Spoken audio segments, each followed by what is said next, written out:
Lioncroft Wholesale is one of the biggest wholesalers in the country. They sell food and drinks products to thousands of businesses across the Midlands. But Jason Warrer, the CEO, has concerns, and he says an interest rate cut would help. Sales have been challenging over the last year to 18 months. The economy seems to be shrinking, and our concerns are that when sales start getting tighter in the food industry, there are fundamental problems. I think it's important that they cut interest rates to help stimulate the economy. Low interest rates would help business because people would be more confident to invest. It's more cost effective to invest. Good news for Jason today because the Bank of England has announced a cut to interest rates, taking its base rate from 4.25% to 4%. The rate was at 5% in August of 2024. Since then, we've had 5 cuts in a year, taking the figure to the lowest for more than 2 years. For homeowners on variable or tracker mortgages, this could mean lower monthly payments, but for savers, it may also mean smaller returns. Today, the Chancellor, who is in Wales, seemed pleased with the news. I welcome the fact that interest rates have come down today. That's good news for homeowners, good news for businesses. And interest rates have now come down 5 times since Labour came to office, in part because of the stability that we've managed to return to the economy. But it wasn't an easy call. Inflation is high and expected to rise. And today's decision took 2 votes from the Bank of England's 9-member Monetary Policy Committee, something that's never happened before. And the Governor of the Bank of England stressed a cautious approach would continue.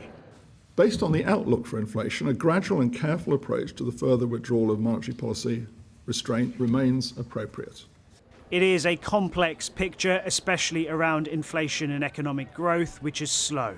And balancing that remains the challenge. Shihab Khan, ITV News, Westminster. Well, let's get more now from our economics editor, Joel Hills, who is at the Bank of England.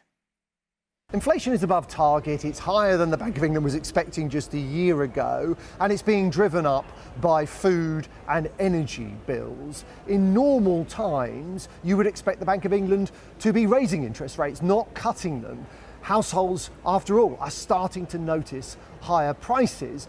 It was a close vote, but in the end, the Bank of England decided to lower the cost of borrowing by 0.25 percentage points to 4%, a level that is still considered to be restricting economic growth. It was a finely balanced decision, says the Governor, Andrew Bailey. Interest rates are still on a downward path, but any future cuts will need to be made gradually and carefully. The bank thinks the weakness of the economy and unemployment, which is edging up, will ultimately take the heat out of inflation, but food prices are a worry. The headline annual rate of food price inflation is 4.5%, much higher than the bank was expecting just 3 months ago. It's much higher than the level, the run rate before COVID, which was about 1.5%, and it's much higher actually than food price inflation in continental Europe. Now, poor harvests and the global price of commodities are factors here, but so too, and this is awkward for the government, is government policy. Supermarkets, food producers say the decisions the Chancellor made in her budget have added 1 to 2% to food prices across the board. A new packaging scheme is also set to force inflation, food inflation, up higher in the months to come. It will peak, the bank says, at 5.5% at Christmas.